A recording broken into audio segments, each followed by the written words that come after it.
네. 아니 오늘 연구원님 네. 혹시 전화나 몇 통 받으셨어요 오늘?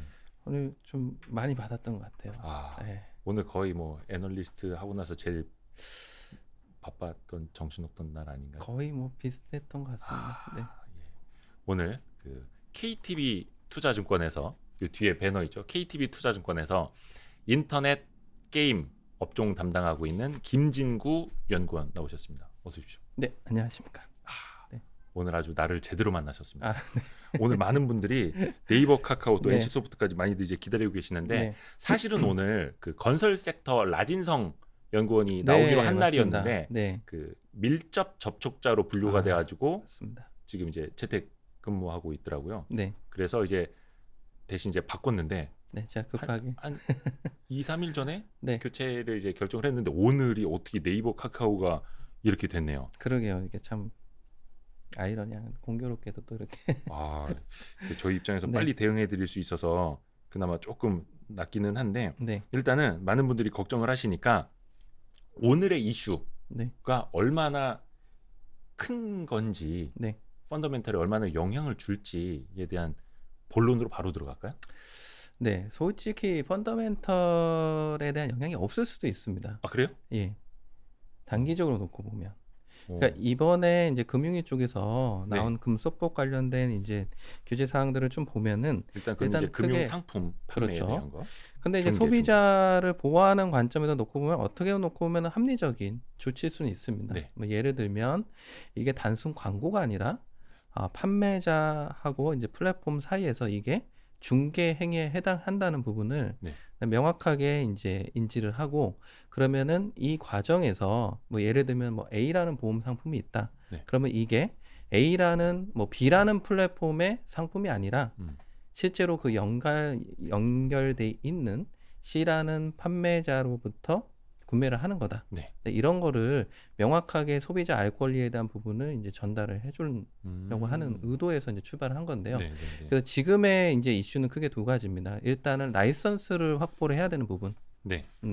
그다음에 두 번째는 사용자 UI 측면에서 이 상품이 플랫폼 상품이 아니라 판매업자의 상품이라는 거를 명확하게 네. 예, 사용자가 인지할 수 있게끔 UI를 개편하는 부분. 네. 근데 이제 라이선스 확보에 대한 부분은 정부 쪽에서도 다양한 방법을 통해서 업체들을 또 지원하는 방법이 있을 거고요. 네. 뭐 UI 개편에 대한 부분은 당연히 업체별로 잘 준비를 할 수 있을 거기 때문에 네. 그리고 지금 인터넷 업체별 뭐 카카오도 그렇고 네이버도 그렇고 네. 각자별로 지금 뭐 사업 영역별로 예. 라이선스를 확보하고 있는 부분들도 많습니다. 네. 그래서 이런 부분들이 실제로 이 단편적인 이슈만 놓고 보면은 오늘 주가 조정폭이 크게 나오지 않아도 될 부분이었어요. 어허. 근데 이제 이 부분을 좀 더 광의적인 관점에서 네. 방향성에 대한 관점을 놓고 보면 조금 얘기는 달라질 수 있습니다. 그러니까 어떤 부분이냐면 그 빅테크에 대한 규제에 대한 논의는 미국도 그렇고 중국도 그렇고 지속적으로 나오고 있고 네. 또 최근에 이제 중국 쪽에서 이제 게임 쪽 청소년에 대한 사용 시간 규제라든가 이런 것들이 조금 강력하게 나오고 있거든요. 막 겹치고 있죠. 그게 그렇죠. 단기간에 이슈가. 이게 단발적인 이슈가 아니라 소위 우리가 얘기하는 플랫폼 업체들, 빅테크 업체들 이런 업체들에 대한 규제의 포커스가 맞춰지면은 네.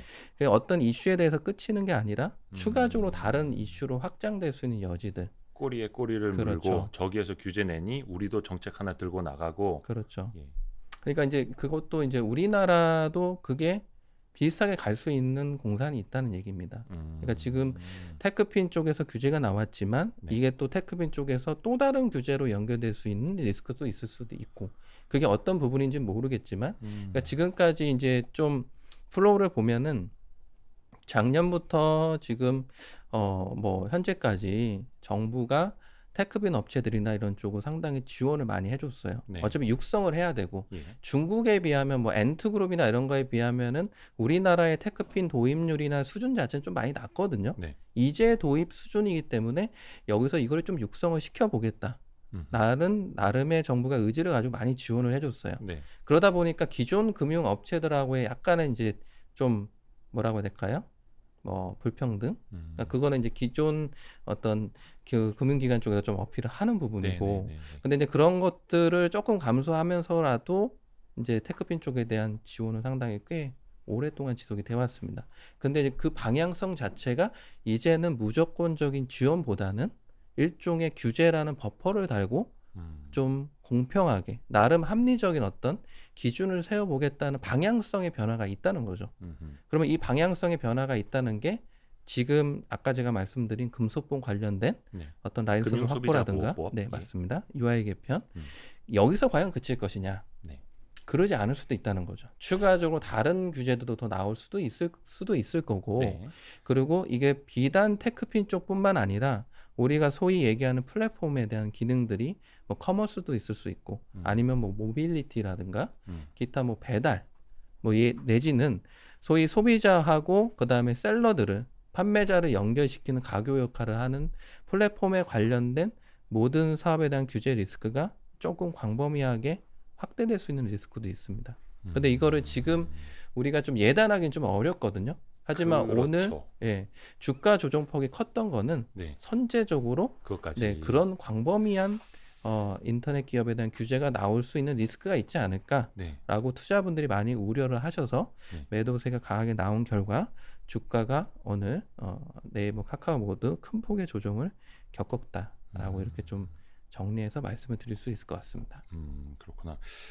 조금 더 한꺼풀 더 들어가 볼게요. 일단은 그 오늘 이제 보도 자료까지 들고 나오셨네요. 아, 예. 그게 이제 금융위원회에서 나온 거죠. 네, 맞습니다. 예, 그게 금융 소비자 보호법과 관련된 네. 것들. 뭐 예를 들면은 카카오 뭐 무슨 앱 이렇게 쓰다 보면은 거기서 뭐 보험 상품이라든지 맞습니다. 뭐 금융 상품 우리는 이제 추천이라고도 볼 수 있는. 카카오페이 쪽이죠. 아, 그쪽이. 카카오페이에 네, 맞습니다. 뭐 이제 IPO도 한다고는 하는데 네, 그거를 일종의 중개업으로 보려면 특정한 라이선스를 취득하라. 맞습니다. 하고 나서 하라. 지금 하고 있는 건 이대로 하면 안 된다. 이런 식으로 나왔던 거고 네. 공교롭게도 이제 어제 뭐 앞에서 잠깐 이야기를 했습니다만 그 민주당 이제 의원님 두 분이 이제 열었던 토론회 맞습니다. 이름이 118개 계열사를 거느린 공룡 카카오의 문어발 확장. 네, 이거다 보니까 그거랑 하루 차이로 겹친 거죠. 그렇죠. 예. 그러니까 이제 그런 것들이 스탠스의 변화를 가져오는 거 아니냐라고 시장에서 충분히 의심할 수 있으실 것 같고요. 아까 이제 제가 카카오페이 말씀드리면서 페이 쪽은 일단 사업 부문별 뭐 예를 들면 펀드라든가 보험이라든가 이런 거에 대한 라이선스는 일단은 확보를 하고 있습니다. 계열사를 통해서. 네. 그래서 액면 그대로만 놓고 보면은 별 문제는 안 될 수 있어요. 페이만 놓고 보면 네. 네. 일단은 펀드 쪽도 그렇고 보험 쪽도 그렇고 그다음에 연계 대출, 내한도 대출하기 이런 부분들도 일단은 지금 뭐 정식으로 라이선스 신청은 다시 진행을 밟고 있는 걸로 알고 있는데 현재 서비스를 하는 데는 전혀 문제가 없는 상황이거든요. 이것도 약간 준 허가 비슷하게 좀 받아놓고 있기 때문에 네. 그래서 실질적인 제가 아까 서두에서 그래서 펀더멘털 관련해서 영향이 없을 수도 있다라고 말씀드린 게 그런 겁니다.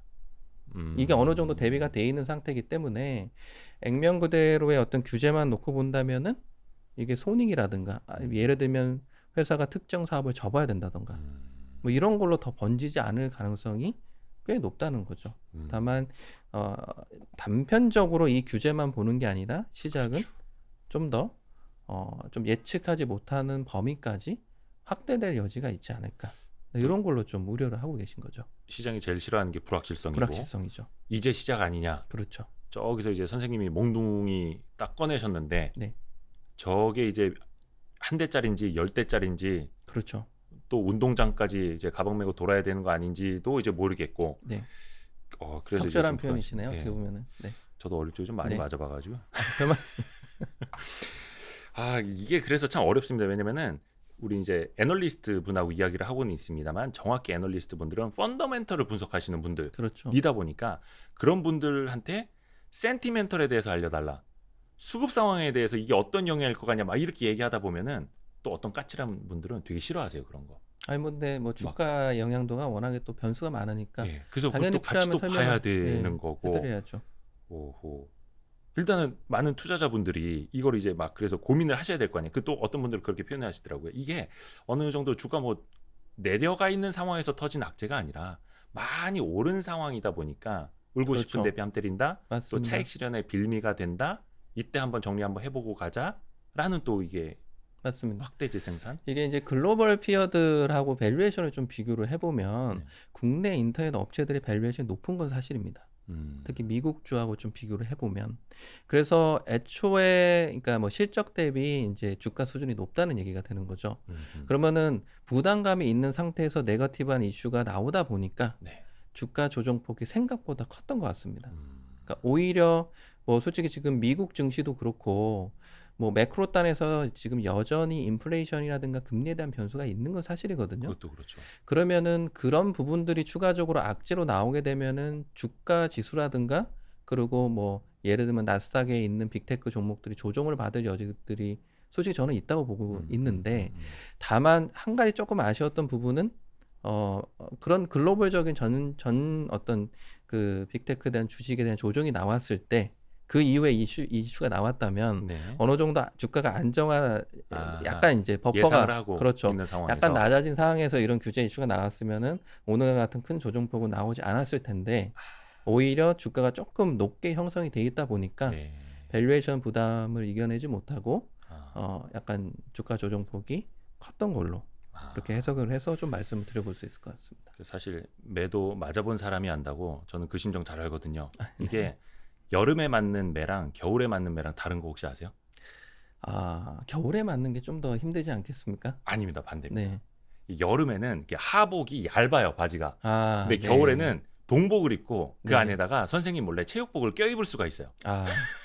그것도 합리적이네요. 저희 때만 해도 체벌이 많았으니까. 근데 네. 밑에다 체육복을 껴입고 맞으면 그나마 덜 아프거든요. 그렇네요. 그러니까 대비가 됐다는 거죠. 네. 오늘 숙제 안 해왔는데 열 대 그렇죠. 맞겠네? 네. 미리 체육복을 입자 얘들아. 이거죠. 네. 근데 이제 전혀 제가 봤을 때는 그 상황이 아니었던 것 같고 우리 그렇죠. 김병기님 감사합니다. 네. 김병기님 감사합니다. 그래서 역시 이게 매도 맞아본 놈이 안다고 제가 그 마음을 잘 알죠. 이게 사실 그래서 네. 여기에서 조금 이제 이어가자면 네이버랑 카카오랑의 어떤 받는 데미지 그리고 대응할 수 있는 여력이 어떨까? 네.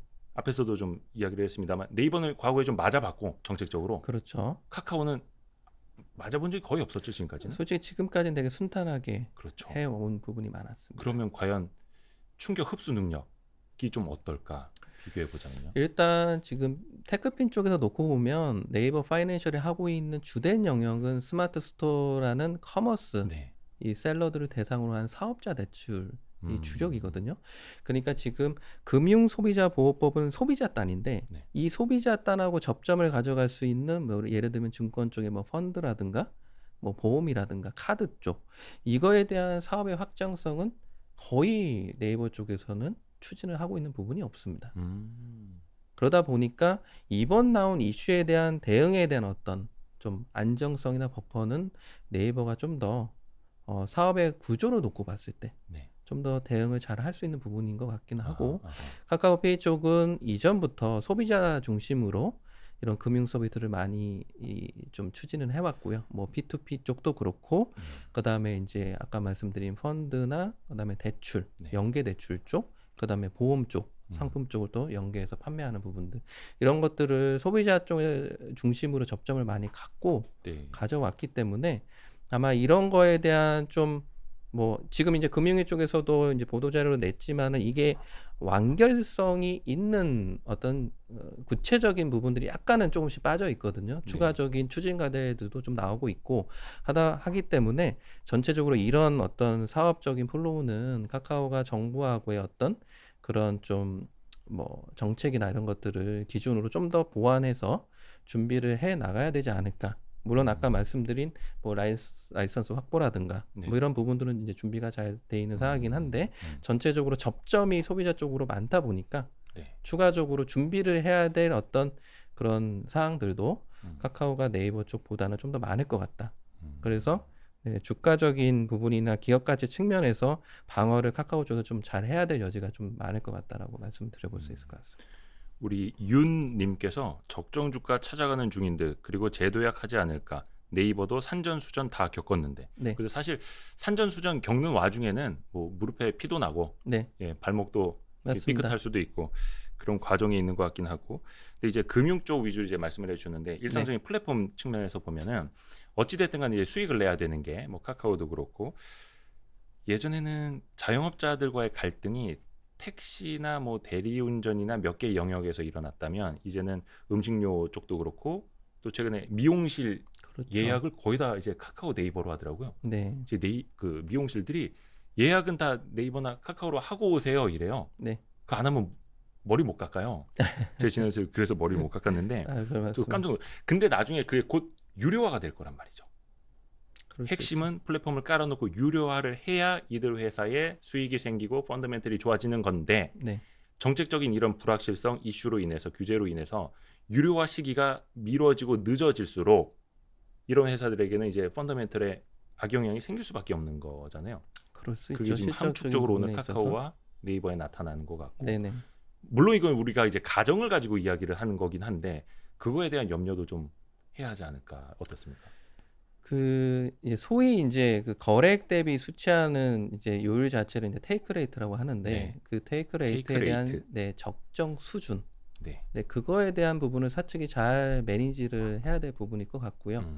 그 이제 우리가 이제 사업을 하다 보면은 여러 사업자들이 많지 않습니까? 뭐 예를 들면 이커머스 사업자도 뭐 예를 들면 뭐 네이버 쇼핑도 있고 뭐 쿠팡도 있고 뭐 지마켓 옥션도 있고 이런데 거기서 수치하는 테이크 레이트는 다 상이하거든요. 네. 다른데 그러면 이제 셀러 입장에서는 솔직히 제일 낮은 테이크 레이트를 부과하는 업체를 제일 선호를 하겠죠.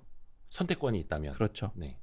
그러니까 그런 부분들이 결국에는 이게 이제 자율경제 시장이다 보니까 결국에 이런 부분들은 수요 공급에 따라서 결정이 될 거고 그러면은 정부의 입장은 당연히 소상공인이나 이런 좀 분들을 좀 케어를 해야 되는 부분이 있고 그러면 이제 그런 분들은 이제 소위 이제 거래액 대비 플랫폼 업체가 가져가는 테이크 레이트에 좀 민감할 수밖에 없는 부분이고 그러니까 이런 부분들을 잘 조율을 해 나가야지 네.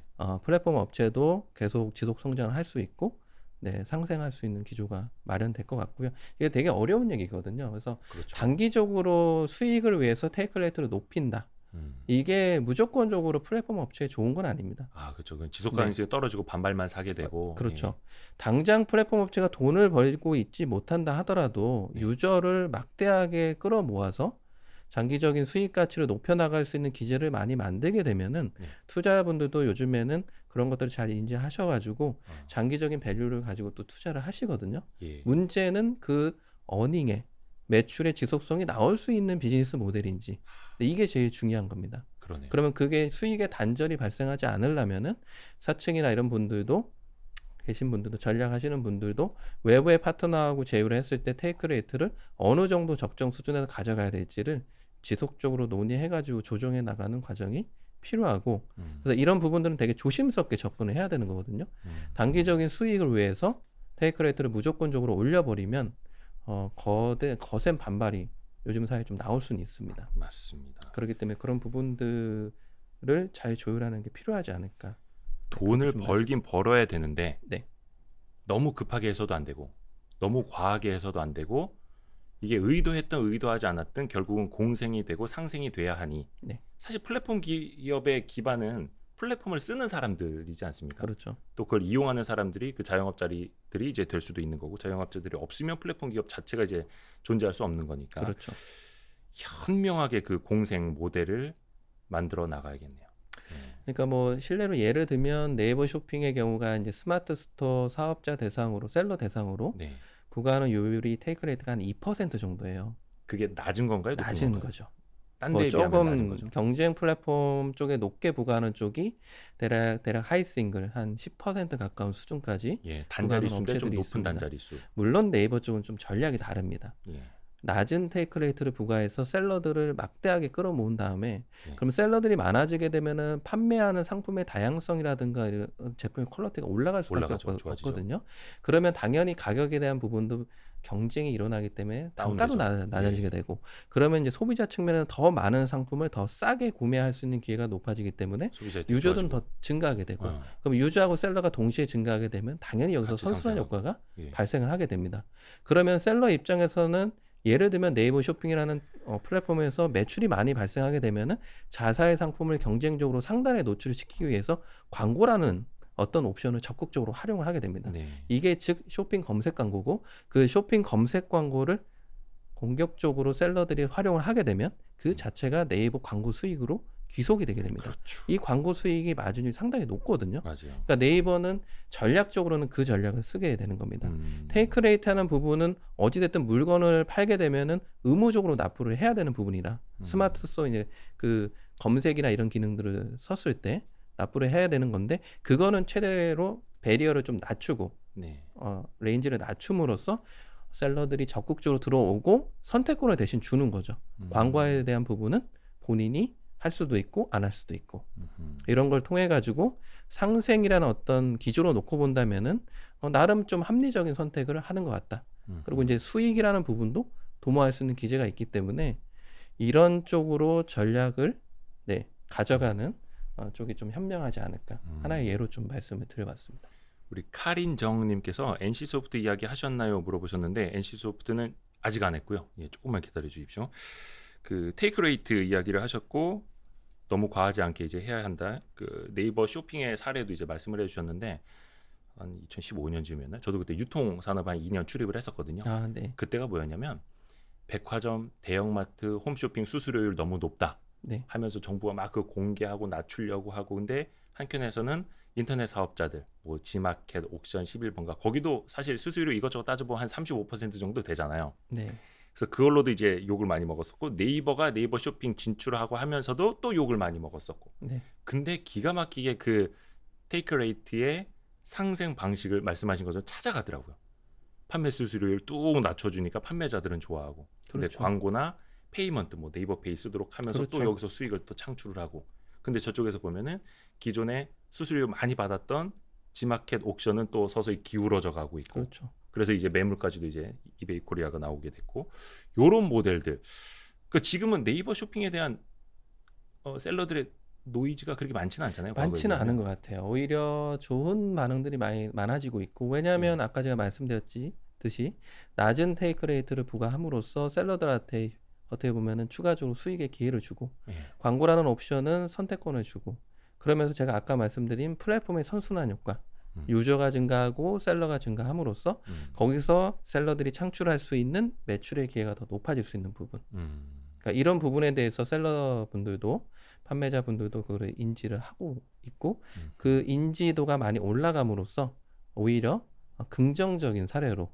요새는 좀 많이 회자되고 있는 것 같습니다. 맞습니다. 결국은 소상공인하고 플랫폼 간의 상생이거든요. 예. 그럼 플랫폼이 기능을 제대로 하려면은 단순하게 이렇게 말씀드릴 수 있을 것 같아요. 플랫폼이 없을 때와 네. 플랫폼이 있을 때 전체 유저와 셀러의 효용 가치가 증가했는지 예.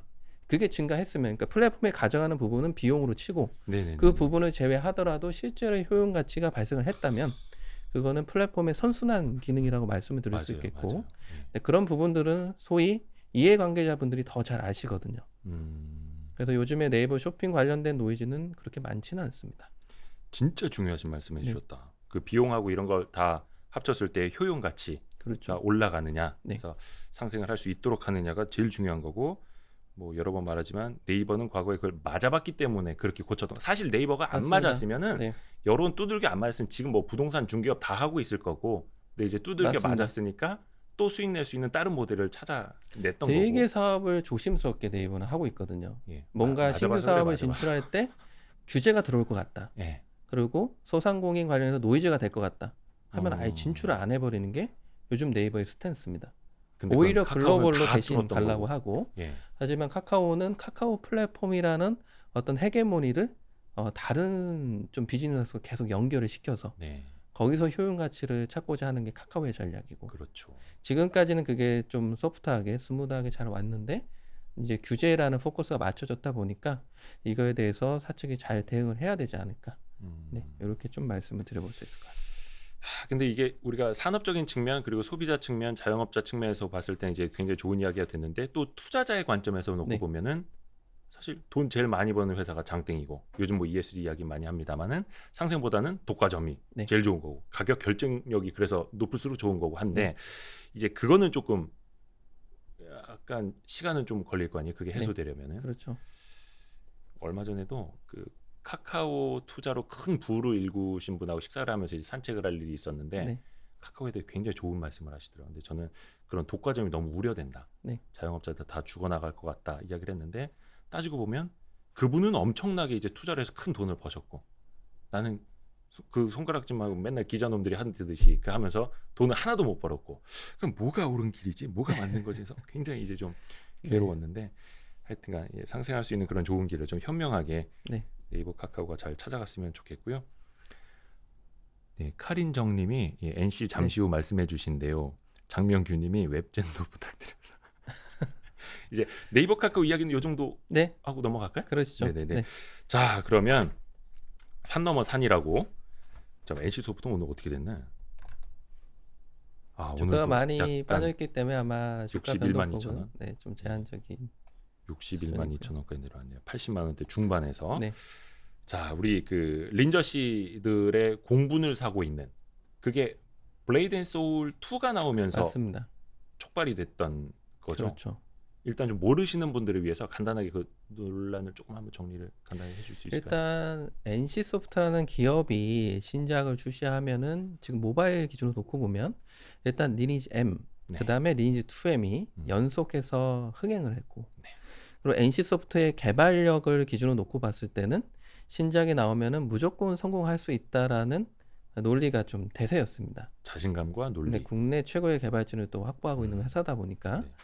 다만 이제 불소2나 이런 게임들이 사전적으로 뭐 CBT라든가 베타 테스트를 네. 함으로 뭐 공개를 하지 않았기 때문에 그런 어떤 개발의 어떤 DNA나 스탠스를 정확하게 파악하기 좀 어려웠어요. 네. 근데 이제 그게 쇼케이스를 통해서 좀 공개가 일부 됐었고, 네. 그러고 나서 쇼케이스에서 보여진 부분, 그 다음에 그 이후에 영상에서 공개된 부분들은 꽤 괜찮았는데, 네. 다만 그 부분이 실제 게임으로 출시가 됐었을 때 약간 좀 미스매치가 난 부분들도 있었습니다. 뭐 예를 들면 원작이 불소가 2012년대 PC로 출시됐었는데 그때는 상당히 어떤 그런 비주얼 아트적인 측면에서 상당히 좋았거든요. 되게 화려하고 섬세한 이미지에 정말 액션도 상당히 부각이 됐었고, 네. 어떤 연객이라고 해가지고 액션도 상당히 좀 화려하게 구사할 수 있는 부분들. 근데 이게 실제로 이번 모바일로 출시됐었을 때 비주얼 아트적인 측면에서 원작의 감성을 구현하지 못했습니다. 아쉽게도. 아 불소 2가요? 네.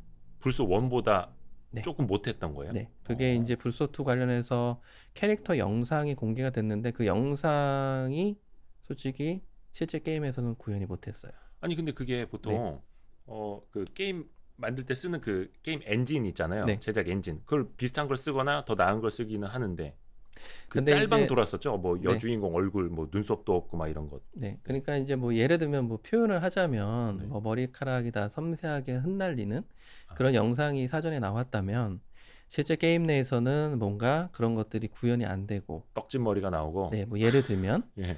네, 그런 것들이 좀 유저 입장에서는 이제 좀 신뢰도가 실망. 실망감. 왜 그런 그리고- 걸까요? 그건 뭐 52시간제라든지 어떤 뭐 작업자들의 글쎄 노동 물론 시간? 개발자분들의 개발 의지는 존중하기 때문에 뭐 네. 이런 방식으로 하는 게 좀 더 유저를 뭐 잘 모을 수 있겠다라고 판단을 하셨겠죠. 뭐 그게 이렇게만 해도 되겠다. 네, 기술적으로 그게 불가했다고 되지는 않습니다. 그렇죠. 예. 네. 예. 근데 이제 다만 그러면서 또 PC 쪽에서 아까 제가 말씀드린 연계기 기반의 어떤 액션성 예. 이런 것들이 모바일에 잘 구현이 못 됐고, 죄송한데 연객이요? 네, 연속해서 스킬을 써가지고 예. 뭐 예를 들면 상대를 띄워가지고 필살기를 날린다던가 아, 이런 것들을 연타 네, 같은 스킬 거. 콤보를 써가지고 콤보. 네.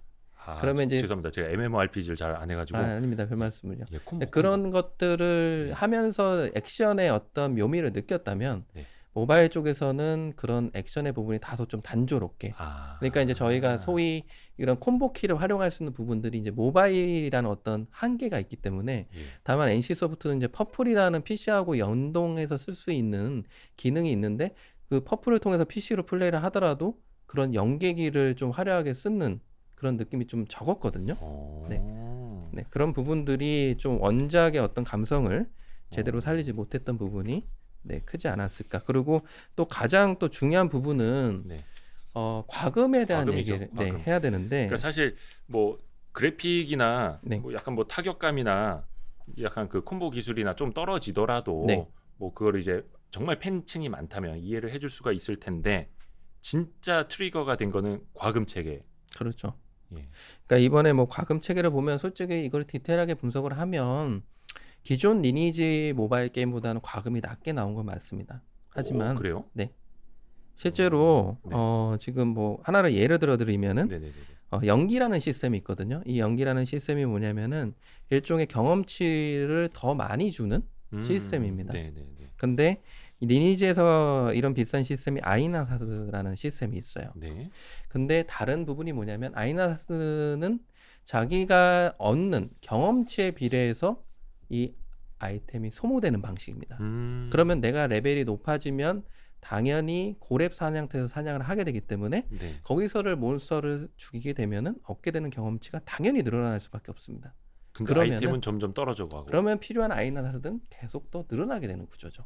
더 사야 자기가 되고. 강해지면 강해질수록 이게 네 소위 그런 비례용으로 아이템을 계속 사야 되는 건데 그런 구조는 아니었다는 겁니다. 기존에는 연기라는 그러니까 불소투라는 연기 시스템은 그런 경험치에 비례해서 소모되는 방식은 아니었고 일종의 뭐 예를 들면 뭐 패스를 사게 되면은 뭐 28일 동안을 쓸 수 있게 되는 네. 시간으로 소모되는 방식이다 보니까 아하. 특정 시간을 준 거죠. 네. 그래서 확실히 과금은 낮긴 했습니다. 네. 좀 더 디테일하게 들어가면 네. 다만 문제가 뭐였냐면 유저들이 NC소프트라는 기업에 대한 과금 BM에 대한 네. 반감이 애초부터 리니지 중심으로 형성이 돼 있다 조금씩 보니까 조금씩 꿈틀대고 있었는데 맞습니다. 그러면 예를 들면 뭐 지금 불소트에서 나왔던 과금이 뭐 소울이라든가 수호령이라든가 뭐 연기 시스템 예. 이런 것들이 리니지에서 갖고 있는 뭐 변신, 뭐 마법 인형, 아이나사드 이런 거하고 그냥 똑같게 나왔다라고 유저들은 그냥 받아들이고 인식을 해버리고 게임을 그냥 접어버리시는 거죠. 블레이드 앤 소울 2가 네. 기존의 리니지 과금 체계처럼 네. 약간 그 소비가 더 빠르게 되는 그런 방식으로 가버렸다. 그렇죠. 그러니까 이제 내가 이 게임을 하려면은 지출해야 될 금액이 높기 때문에 더 높아지고. 그러면은 좀 나를 기만을 한 거다. 아하. 애초에 BM 자체가 조금 마이드하게 가볍게 나올 걸로 유저들은 기대를 했는데 네. 이런 좀 외관적인 시스템을 보고 과금 역시 리니지 같이 나왔구나라고 유저 입장에서는 받아들이고 근데 거부감이 커지면서 유저의 어떤 좀 지속성 그러니까 리텐션이라고 이제 표현을 하는데 네. 처음 게임을 플레이를 하고 이걸 지속적으로 플레이를 해야 되는데 처음에 그런 과금 BM이라든가 그런 것들을 그냥 접하고 게임 내에서 바로 이탈을 하신 분들이 많지 않았을까. 그러면서 전체적으로 매출 수준도 네. 시장에서 기대했던 것 대비 상당히 좀 저조하게 나왔다라고 말씀드려 볼 수 있을 것 같습니다. 우리 고정은 님이 지금 들어오셨나 봐요. 네이버 네. 카카오 무섭게 빠지네요. 어찌 대응해야 할까요? 근데 네. 그 유튜브 기능지에 보면은 요 지금 실시간 방송이긴 한데 타임라인을 이렇게 앞으로 당겨가는 기능이 있거든요. 한 20분 전으로 시계를 이렇게 쭉 당기시면은 네이버 카카오 이야기한 거 보실 수 있습니다. 그래서 지금 이제 실시간으로 게임 쪽 이야기로 넘어왔고요. 제 과금책 이야기를 하셨는데 어찌됐든 간에 그 블레이드 앤 소울 2가 경험치를 더 얻으려면 이제 아이템이 더 빠르게 소비가 되고 더 높은 비용을 내고 이제 더 사야 되는 그런... 그거는 리니지의 아이나사드라는 시스템을 설명드린 거고 네네네. 그것 대비로는 좀 낮게 나왔는데 그거보단 BM이. 낮게 나왔는데 근데 유저들이 받아들이는 그 수준 자체는 똑같다라고 인식을 해보신 거죠. 네. 그러면서 사측은 내가 분명히 BM을 낮췄는데 왜 유저들은 이거에 대해서 받아들이지 않을까라고 약간 당혹스러워했을 거예요. 생각의 간극이 좀 큰 거네요. 그렇죠. 그러니까 받아들이는 격차가 있었던 거였죠. 이 부분이. 또 그게 물론 이제 그 부분에서 한 가지 제가 좀 첨언을 드려야 될 게 좋습니다. 보통은 이제 이런 뭐 아이나사드라든가 연기 시스템 연결된 한 가지 중요한 포인트는 있어요. 예를 들면 내가 몬스터를 죽였다. 그러면 거기서 아이템이 떨궈지거든요. 그 아이템을 거래가 가능한 아이템이 있고 거래가 가능하지 않은 아이템이 있습니다. 근데 아이나사드나 기존의 애초에 초기 단계 연기 시스템의 경우에는 만약 그거를 사용하지 않는다면 그 아이템을 구매하지 않는다면은 거래가 불가한 아이템만 얻어줄 수 있게 됐어요. 그러면 결국 유저 입장에서는 어차피 거래를 하게 되면은 유저 입장에서는 예를 들면 게임 내 재화도 얻을 수 있고 다이아도 얻을 수 있고 좋거든요. 그러면 거래 가능한 아이템을 얻기 위해서 아이나사드나 연기를 사야 되는 거죠. 근데 이 과정에서 유저들이 약간 불만이 있었습니다. 그러면서 NC소프트가 연기 시스템을 바꿨어요.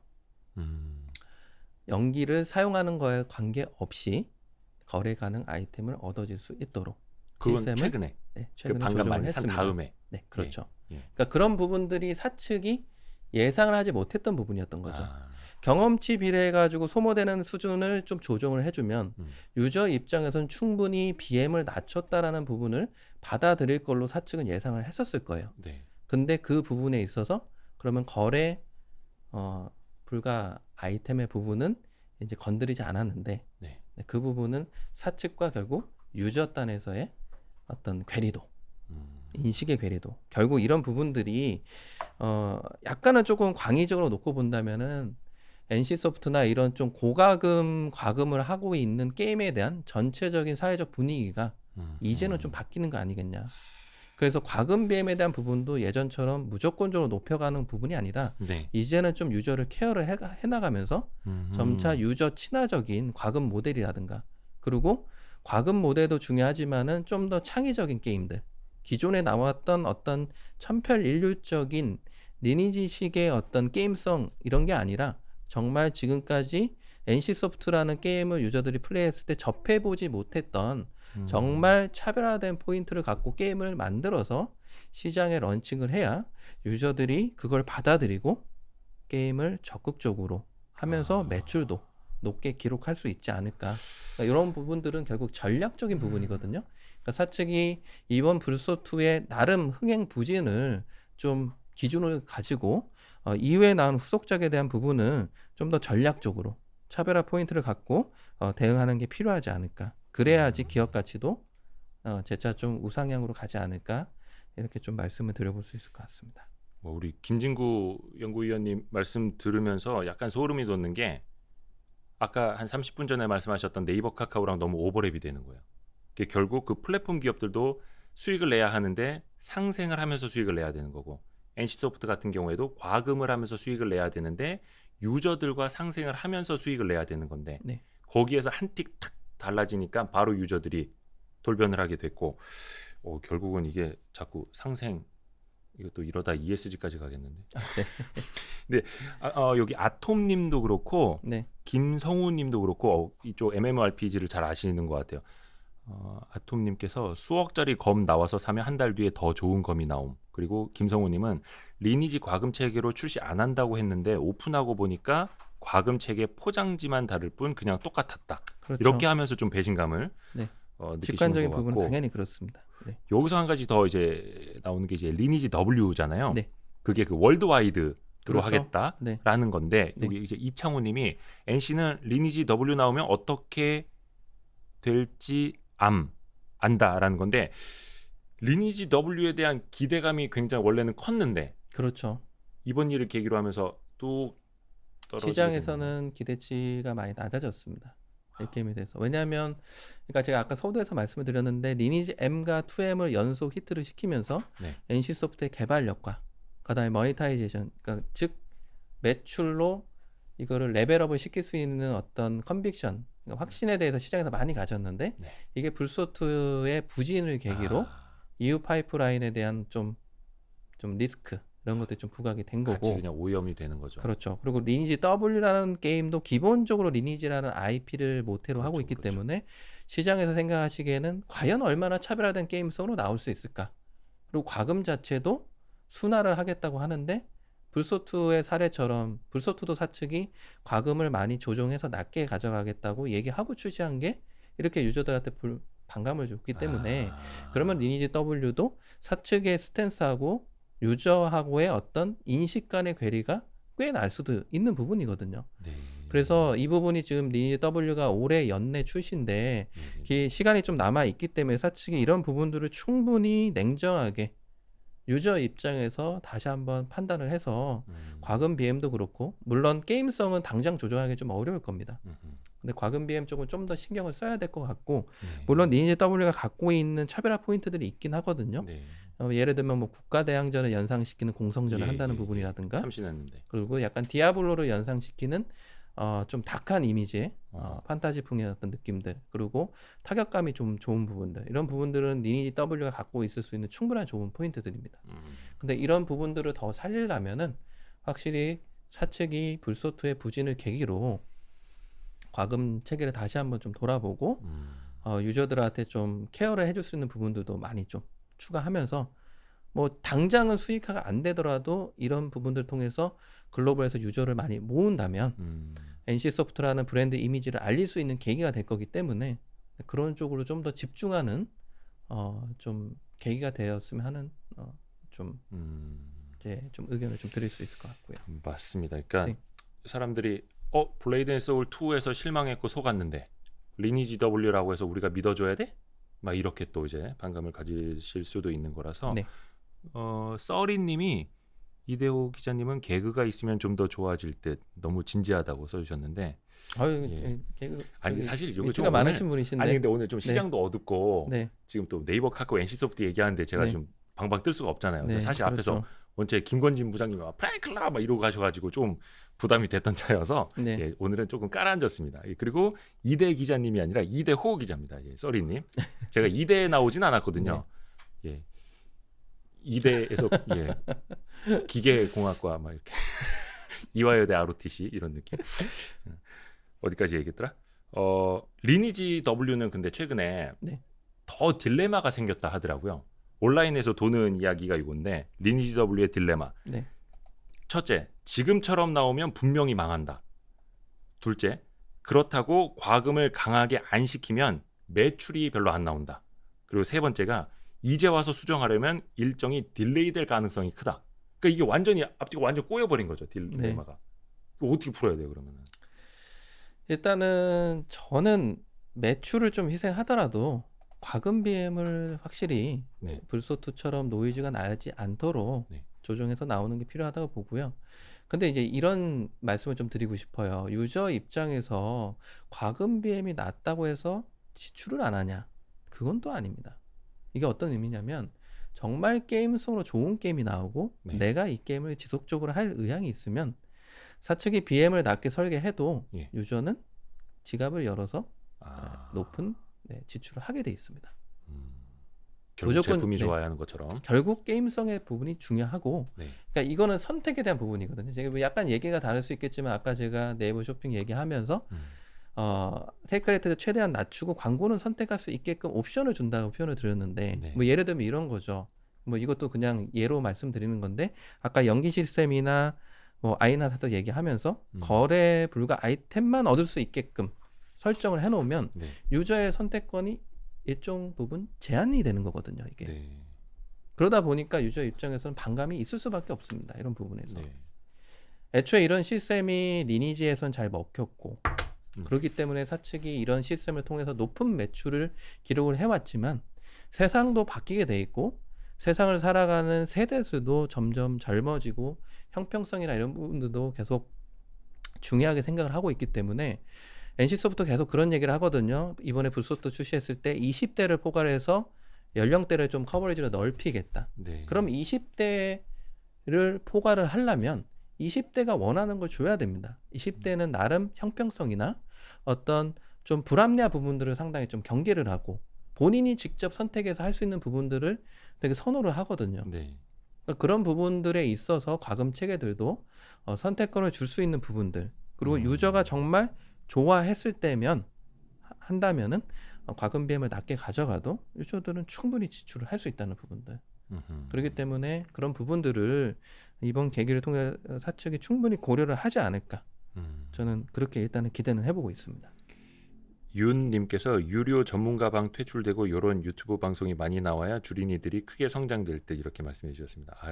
이거 어떻게 채팅창 이 글 어떻게 확대 안 돼요? 확대 안 되나? 아무튼 우리 저기 네. KTB 투자증권 그 김진구 연구원하고 함께 하고 있고요. 이제 인터넷 게임 담당 애널리스트입니다. 김진구 연구위원님 나와 계시고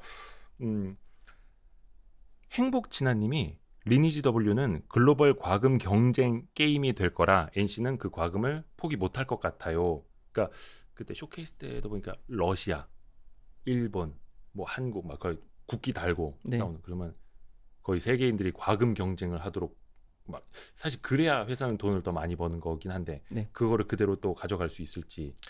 그러니까 이제 서구권을 특히 예를 들어 드리면 서구권은 국내 대비 더 보수적이세요. 과금에 대해서. 네. 이 과금에 대한 구조를 잘 이해를 하셔야 되는데 무조건적으로 과금을 안 하는 게 아닙니다. 근데 페이 투 윈을 상당히 싫어하세요. 페이 투 윈. 내가 써야 돈을 이기는 쓰는 게임. 만큼 강해져서 이기는 게임. 예를 들면 리니지 게임을 하면은 장비도 갖춰야 되죠.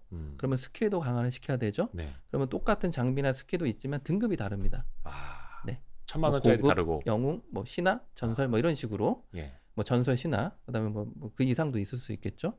그런 것처럼 등급에 따라서 네, 지출해야 되는 금액도 달라지는. 하지만 그 아이템을 높은 수준을 얻게 되면은 상당히 싸움에서 유리하게 예, 되겠죠. 예. 그 자체가 곧 페이 투 윈입니다. 네. 그 부분을 서구권은 되게 경계를 하는 것 같고 조금 게임을 달리해서 원신이라는 게임을 좀 설명을 드려볼게요. 원신? 이 원신이라는 게임이 있는데 예. 원신이라는 게임은 기본적으로 페이 투 윈 구조는 아닙니다. 본인이 약간 솔로 플레이를 하면서 예. 어드벤처를 하는 게임인데 예. 근데 이 게임의 매출이 상당히 잘 나오거든요. 어디 게임입니까? 어디에서? 미호요에서 개발해서 퍼블리싱하는 게임입니다. 어. 이 게임이 출시 초기 6개월 동안 예. 일평균 매출이 나온 게 대략 환산하면은 잠시만요. 제가 여기 기재를 해놨는데 그 게임사가 어디라고요? 저 처음 들어봐가지고. 네, 미호요라는 중국 기업. 아, 네. 미호요. 근데 이제 이 게임이 초기 6개월 동안의 일평균 매출, 모바일만 일단 중국을 제외한 모바일 쪽에 일평균 매출을 보면 47억이 나왔어요. 하루에?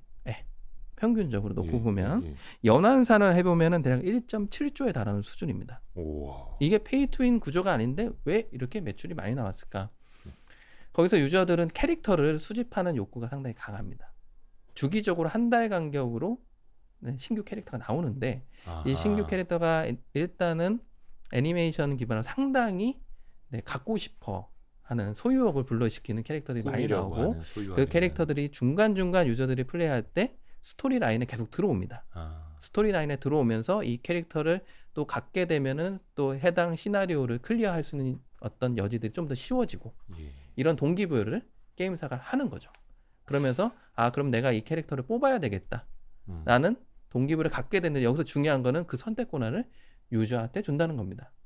아까 제가 말씀을 드렸다시피 특정 아이템을 구매하지 않으면은 아이템을 거래 가능한 아이템을 못 얻는다든가 뭐 이런 거는 없는 거죠. 아. 그러니까 소유욕이나 이런 부분들은 솔직히 어떤 게임의 능력치나 이런 부분에 영향을 주는 것도 솔직히 아니고 결국 이거는 유저의 선택인데 이 과금 BM이 과연 높냐? 그렇게 보기는 어렵다는 거죠. 네. 좋은 게임을 만들고 유저들이 원하는 성향의 게임성을 부여를 해주면 유저들은 지갑을 열어서 구매를 하게 되는 그 예로 말씀드릴 수 있기 때문에 오히려 니니지 W가 글로벌 나가서 성공을 한다면 해야 된다면은 과금 BM을 좀 확실하게 조정을 해서 좀 더 유저한테 선택 권한을 줄 수 있는 방식으로 가져가는 게 좋지 않을까 이렇게 좀 말씀을 드려볼 수 있을 것 같습니다. 특히 서구권은 이왕 한번 게임 살 때 몇만 원짜리 게임을 한번 사지 이기기 위해서 돈을 그렇죠. 더 쓰고 이거보다는. 그렇죠. 일단 그래서 콘솔 쪽에 어떤 문화가 발생을 한 예, 거고 맞아요. 패키지 구매가 상당히 일반화되어 있는 거고 맞습니다. 그렇게 말씀을 저도 드려볼 수 있을 비디오 것 같습니다. 게임 위주로 하기 때문에 그렇죠. 뭐 플스라든지 엑스박스 이런 거 위주로 해가지고 저도 이렇게 MMORPG 그 페이 투 윈 이기기 위해서 돈 쓰는 이거 되게 싫어하거든요. 네. 반감을 저도 개인적으로 그렇게 많이 갖고 있어서 중국의 그 미호요의 원시인이라는 게임은 말 그대로 원시인을 사람 만드는, 뭐 원시인도 사람이긴 한데 네. 예, 제대로 사람 만드는 막 그런 의미인가 봐요. 네. 뭐 그렇게도 뭐 네. 해석을 할 수도 있겠습니다. 아까 여기 저 어디 아톰님은 네. 게임 전문가시네. 한 달 유지비가 람보르기니 유지비보다 비싸다고. 진짜 그런 저기가 있다면서. 뭐 카란자로에 뭐 1억 5천이고 뭐. 네, 그렇게 쓰시는 분이 실제로 계시다. 계시는 것 같긴 해요. 대단하시네요. 네. 근데 그렇게 해서 또 그거를 몇 억을 받고 되팔 수 있으니 네. 그거를 했던 건데, 만약에 이제 그 좀 헤비 유저들 사이에서도 이제 장비를 조금 중고 매물로 내놓으시는 분도 있다 하더라고요. 거래 장터에. 그렇죠. 그렇게 되면 이제 상위 랭커들이 이제 줄줄 빠져나가면 또 이게 무너질 수가 있는 그렇죠. 거잖아요. 소위 이제 리니식 과금 모델이 이제 피라미드형 구조거든요. 그러니까 이제 위로 올라갈수록 포식자가 되는 거고 밑에서는 이 자기의 등급을 높이기 위해서 계속 강화를 하는 그런 과정에서 경제 체제가 형성이 되는 건데 소위 이제 MMORPG는 이제 대세감이라고 하거든요. 그래서 1등 MMORPG를 이제 주로 하려고 하고 있고 근데 이제 최근에 이제 흐름이 1등을 지금 현재 오딘이라는 게임이 하고 있다 보니까 그런 부분에 있어도 뭐 리니지 M은 출시된 지 꽤 지나서 로열 유저들이 꽤 많지만 리니지 2M 같은 경우는 일정 부정적인 영향을 좀 받고 있긴 하거든요. 네. 결국 유저가 많은 데서 게임을 하고 싶어 하는 게 MMORPG 유저들의 당연히 갖고 있는 그거는 동기부여거든요. 유저가 많아야지 거기서 아이템 거래도 많고 거기서 그러면은 당연히 시세도 높게 형성될 수 있고 근데 유저가 떠나가면은 시세가 의미가 없게 되는 거죠. 어차피 유저가 나가게 되면은 그 게임은 나중에 매출이 줄어들 건데 아하. 네. 그러면 시장 투자분들도 그런 거에 대해서 우려를 아하. 하실 수밖에 없는 상황이고 그렇기 때문에 그런 부분 때문이더라도 사측이 유저를 케어하려고 하는 그래서 과금 BM을 기존의 리니지 M이나 리니지 2M 쪽도 조금은 조정을 해나가려고 하는 시도들이 있어야 될 거고 근데 다행인 거는 그런 것들이 조금씩 보여지고 있다는 부분이고요. 투자자분들 입장에서는 그러기 때문에 일평균 매출이 줄어들 수 있다라는 우려를 가질 수는 있으실 것 같아요. 하지만 조금 회사가 장기적으로도 그래서 브랜드 인지도를 갖추고 성장을 하려면은 그 과정은 좀 불가피할 것 같다라고 말씀드릴 수 있겠습니다. 아, 미호요게 원시인이 아니라 원신이었어요? 네, 원신. 아, 저는 그걸 원시인이라고 듣고 제가 발음이 좀 부정했나 보네요. 그래서 그 원시인 그 네. 저 뭐 오스트랄로피테쿠스를 저기 호모 사피엔스로 만드는 게임인가 했는데 아, 원신. 네. 아, 죄송합니다. 저 귀를 판 지가 좀 오래돼가지고. 네, 맞습니다. 네. 그래서 그 1등 프리미엄이 그래서 중요한 거구나. 네. 얼마 전에 사람들이 이제 많이 주목을 했던 게 그 오딘. 네. 카카오 게임즈에 이제 릴리즈했던 그 오딘이 1등을 하면서 그거에 많이 주목했던 이유가 약간 그런 이유에서일 수도 있겠네요. 그렇죠. 근데 한 가지 또 재미있는 거는 오딘의 과금 BM이 지금 불소트보다 그러면은 더 순화가 됐냐? 네. 그건 또 아닙니다. 아, 그래요? 네. 거기도 돈 많이 써야 그러니까 돼요? 이제 유저분들이 갖고 있는 NC 소프트에 대한 기초의 반감이 그래서 제가 아까 좀 설명을 드렸잖아요. 실제로는 과금 BM이 낮게 나오긴 했는데 네. 유저들이 그걸 받아들이지 않고 있는 거죠. 너무 기존에 예를 들면 뭐 우리가 소위 양치기 손이라 하면 이제는 옳은 소리를 해도 안 듣잖아요. 예. 약간 그런 게 있었던 것 같고 그래서 제가 보기에는 오딘 쪽도 그런 영향을 좀 받을 수 있습니다. 뭐 제가 아까 연기 시스템 말씀드리면서 이게 경험치 기반의 소모량이 아닌데 근데 오딘에서는 미미르의 생물이라는 게 있거든요. 똑같은 아이템으로. 네. 근데 또 그거는 경험치 기반으로 소모량입니다. 그럼 과금이 높은 거죠. 그게. 그러면 그런 부분에 대해서 오딘을 플레이하는 유저들이 그러면 왜 이 과금 조절 안 하냐? 지금 NC소프트도 조절했는데 그러면은 이제 상대적으로 과금 BM에 대한 강도가 계속해서 순차적으로 따라 내려올 수밖에 없는 거죠. 경쟁 게임들도. 그렇기 때문에 이런 부분들은 약간 추세적인 부분으로 좀 해석을 해야 될 것 같아요. 무조건적으로 과금 BM을 높여 잡아가지고 유저들한테 아이템을 사도록 강제하거나 이런 부분들을 하지 말고 이제는 유저가 선택권을 가질 수 있는 요소들로 그리고 게임 내 어떤 능력치에 영향을 주기보다는 부가적으로 본인이 이거를 얻고 싶어서 소유하고 싶어서 구매하면 그거는 노이즈가 없거든요. 네. 네, 그런 쪽으로 좀 과금 BM을 조정하려는 시도 자체를 모든 게임사들이 좀 해야 되지 않을까. 여기 아톰님이 네. 오딘은 NC의 반감으로 뜬 게임이라고. 그렇죠. 그래서 그것도 있습니다. 그래서 과금 BM이 불소트보다 높은데 네. 오히려 NC소프트 게임이 아니라는 이유 때문에 많이 들어간 거죠. 유저들이. 오늘 네. 3명이서 진행하고 있는 것 같습니다. 김진구 연구위원하고 네. 저하고 아톰님하고 그분도 좀 여기 전문가 아니실까요? 그러시면 그러니까 MMORPG 오래 하신 네. 분들은 네. 그 최근에 그래서 더 펄어비스의 그 도깨비라는 게임이 맞아요. 더 주목을 받고 있는 것 같아요. 이게 오버랩이 된 거거든요. 그게. 이게 나오려면 아직 먼 게임인데 네. 사람들이 그 MMORPG 돈 써야 이기는 게임을 많이 이제 보다가 도깨비라는 게임을 보니까 너무 새로운 거죠. 이게 공교롭게도 게임스컴에서 도깨비라는 인게임 영상이 공개된 시점이 네. 불소트가 그날 이제 새벽에 불소트를 공개한 맞아요, 날이었거든요. 맞아요. 그러면서 주가의 희비가 완벽하게 엇갈렸습니다. 예. 그때.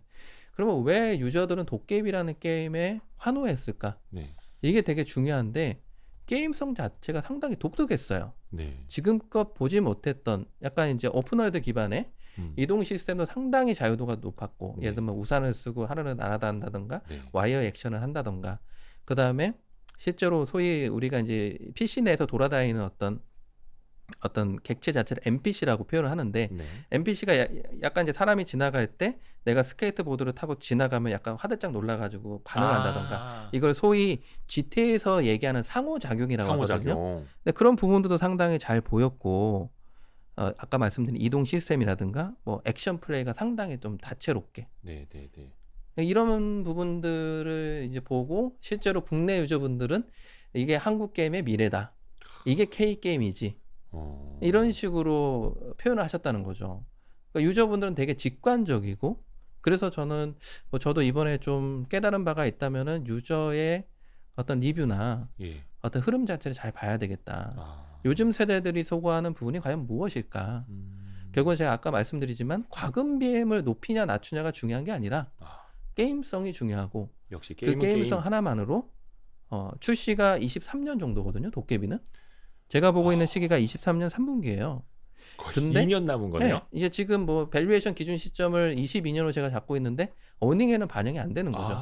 다만 이 부분이 멀티플을 높여줄 수 있는 기지로 작용하고 있는 거다. 네. 이렇게 말씀드릴 수 있겠고 솔직히 붉은 사막이 작년 12월 달에 TJ라는 게임 시상식에서 공개가 됐을 때도 네. 게임성으로 엄청나게 호평을 받았어요. 어허. 그러면 연이어서 도깨비라는 어떤 또 참신한 게임성을 보여주니까 투자분들이나 유저분들은 아 진짜 이게 진짜 게임 회사지. 과금이 BM이나 이런 걸 높여가지고 유저들한테 노이즈로 주는 게 아니라 오히려 이 게임을 유저들이 하고 싶을 정도로 오히려 가게 만드는 자연스럽게 따라가게 만드는 아까 제가 원신 말씀드렸고 도깨비 뭐 이런 게임들 그러니까 지금 도깨비가 피어로 볼 수 있는 게임이 원신 뭐 젤다의 전설 야생의 숨결 GTA 네 이런 게임들 그다음에 맞습니다. 뭐 포켓몬 기본적으로 도깨비를 잡는 예, 수집형이다 예, 예, 보니까 이런 게임들하고 많이 회자가 되고 있거든요. 이 네. 표현 자체를 제가 뭐 분석을 하기도 했지만 일단 유저분들이 많이 얘기를 하고 계세요. 그래 이거는 기대가 약간 됩니다. 예. 좀 어린이용 GTA다. 약간 아. 이런 식으로. 네. 요 김재민님이 조선 GTA, 네. 조선 GTA라고 딱 그 말이 맞는 것 같아요. 그렇기 때문에 이런 부분들이 결국 펄어비스라는 기업의 중장기 기업 밸류를 높일 수 있는 여지로 작용할 수 있는 거고 지금은 단기적으로는 밸류가 좀 높거든요. 네. 올해는 어닝이 좀 낮기 때문에 네. 하지만은 내년에 붉은 사막 나오고 내후년에 또 도깨비 나오고 또 그 다음 년에 또 준비하고 있는 FPS 기반의 지금 프라이네이션 게임도 존재하고 네. 총싸움. 네, 총싸움 기준으로 네. 약간 MMO 스타일도 좀 들어가 있긴 한데 물론 게임성이 완벽하게 공개되지 않아서 장르 자체는 조금 바뀌어질 수는 있을 겁니다. 하지만 네, 중요한 거는 그렇게 게임성을 어필할 수 있는 차별화 포인트를 갖고 있는 게임들을 지속적으로 출시할 수 있는 회사로 명확하게 포지셔닝이 돼 있다는 부분이 제일 중요하다라고 말씀드릴 수 있겠고 그래서 저는 현재 펄어비스를 게임 업종 통틀어서 네, 최선호주 탑픽으로 펄어비스를 추천드리고 있습니다. 그저께인가? 예, 네. 펄어비스 자료 네. 쓰신 거 잘 봤습니다. 그러니까 저도 그 트레일러 보고 상당히 놀랐습니다. 이게 우리나라에서 나오는 게임이라고? 그래서 주가를 보니까 탁탁탁탁 튀고 있는 거예요. 네. 근데 그날 25% 급등하고 그 한 다다음 날까지도 이제 급등을 하다 뭐 조금 이제 내려오기는 했습니다만 말씀하신 것처럼 그 게임은 2년 뒤에 나온다라는 거. 그렇죠. 거의 뭐 우리가 월드컵이나 올림픽 기다리듯이 이제 기다려야 되는 건데 모르겠습니다. 이게 밸류에이션 언제 어떻게 반영될지는 모르겠습니다만 사람들이 말씀하신 것처럼 이게 게임이구나. 네.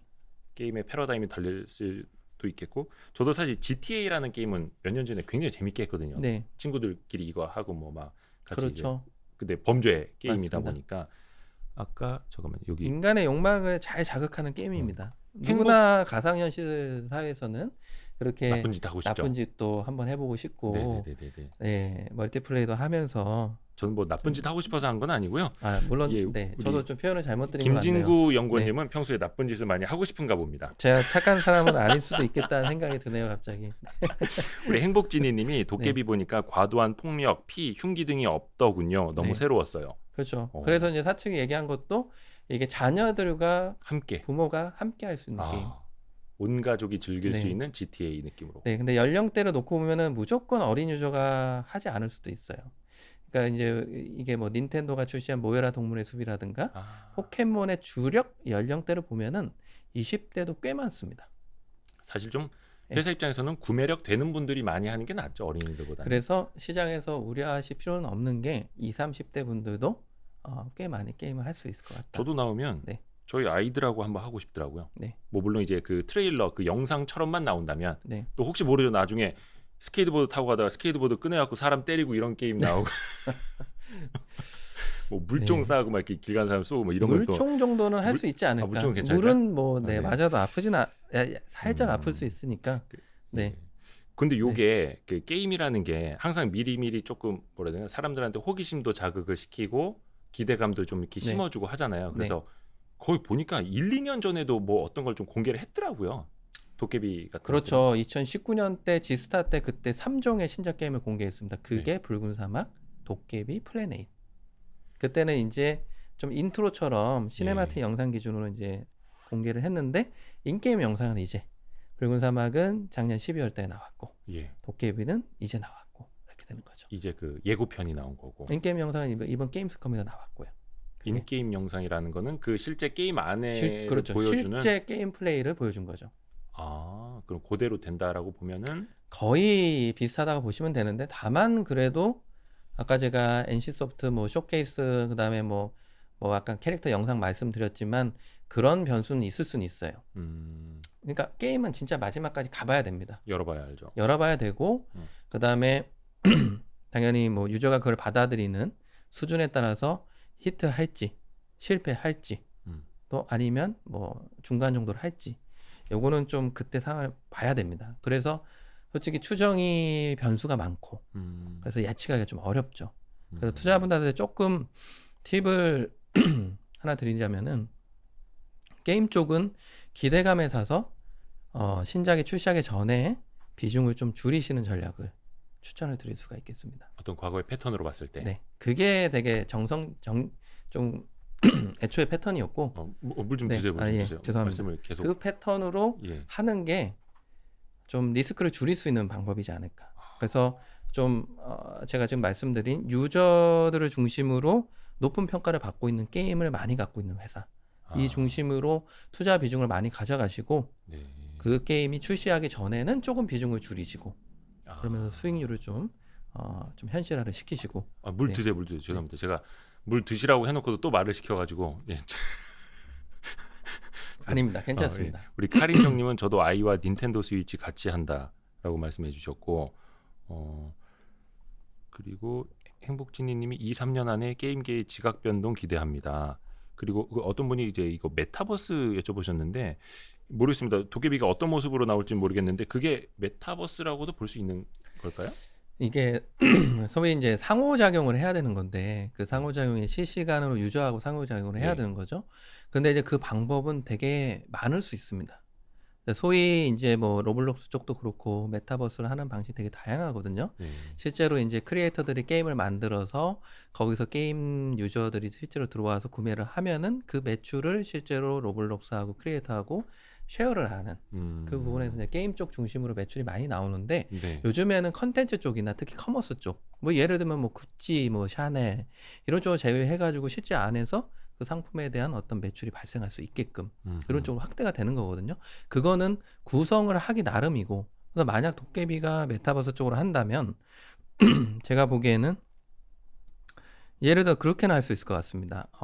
뭐 포트나이트처럼 뭐 콘서트를 연다던가 그 안에서 그러면은 뭐 이번에 새로운 스위치 한출 도깨비 모델이 나왔을 생기는 때 거네요? 약간 이 영상 쪽, 그러니까 이제 본 그 뮤직이라고 하죠. 네. 그 뮤직도 이제 K 쪽, 그 우리 소위 얘기하는 뭐 이 좀 뭐라고 해야 될까요?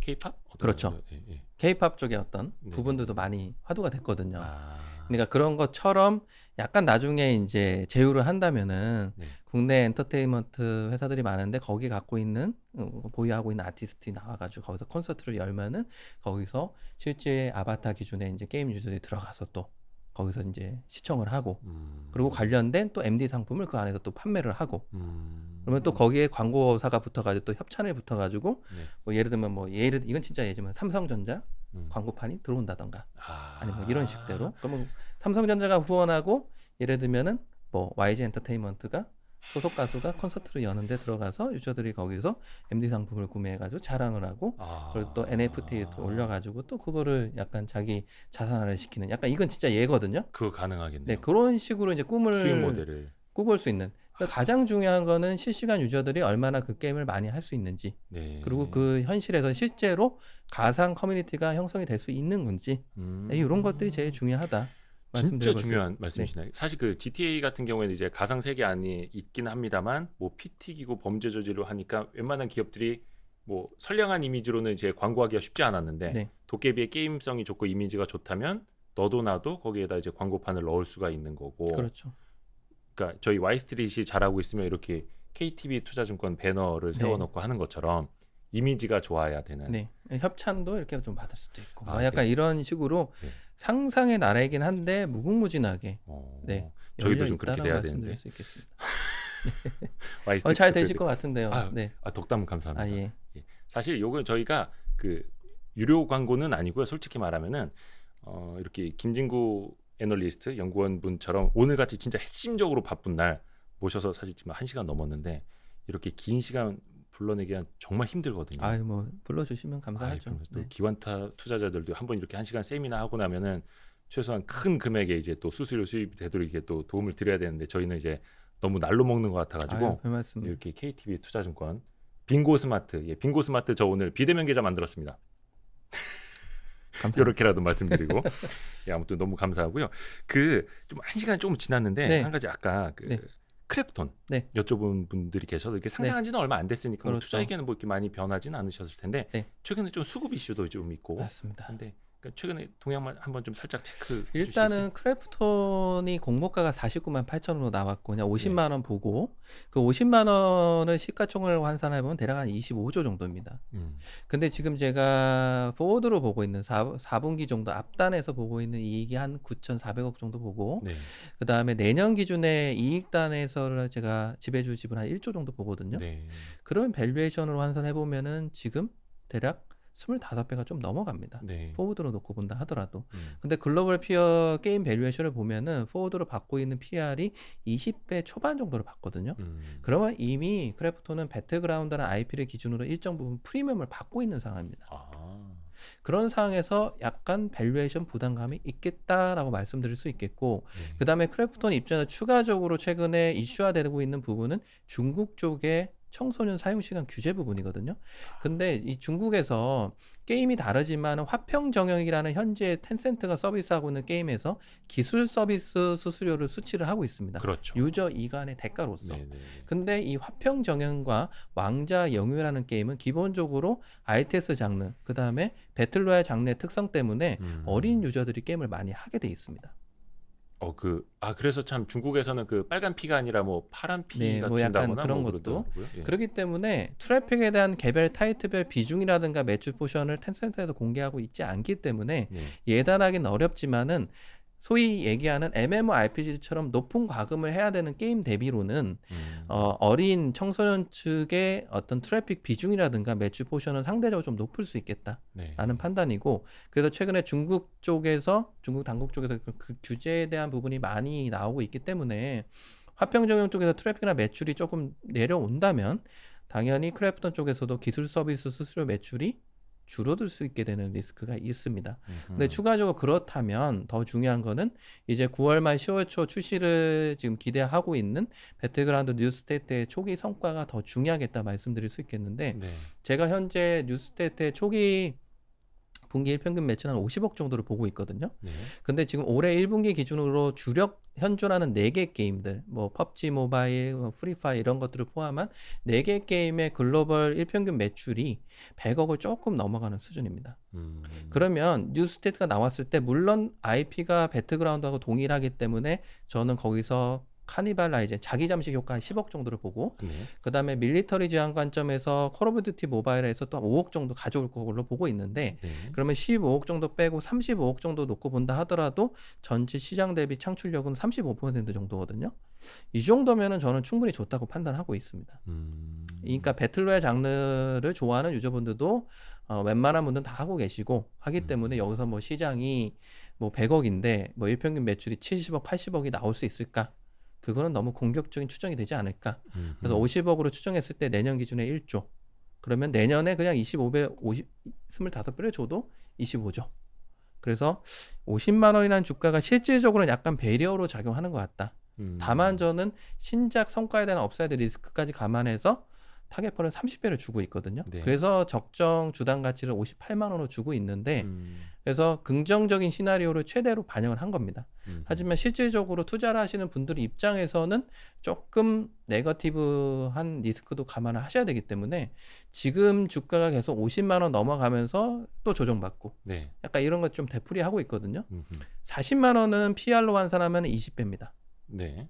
그래서 글로벌 피어 정도는 받을 수 있겠지. 네. 그렇기 때문에 40만 원 정도는 적극적으로 비중 확대를 할 수 있습니다. 아. 하지만 50만 원 오면은 밸류에이션 부담감을 느끼는 또 국면이거든요. 반대로. 예. 그렇기 때문에 50만 원이 넘어가면 갈수록 아. 비중을 순차적으로 줄이시는 전략이 맞지 않을까. 아하. 네, 저는 그렇게 크래프톤 쪽은 말씀을 드려볼 수 있을 것 같습니다. 40만 원과 50만 원 사이에서. 그렇죠.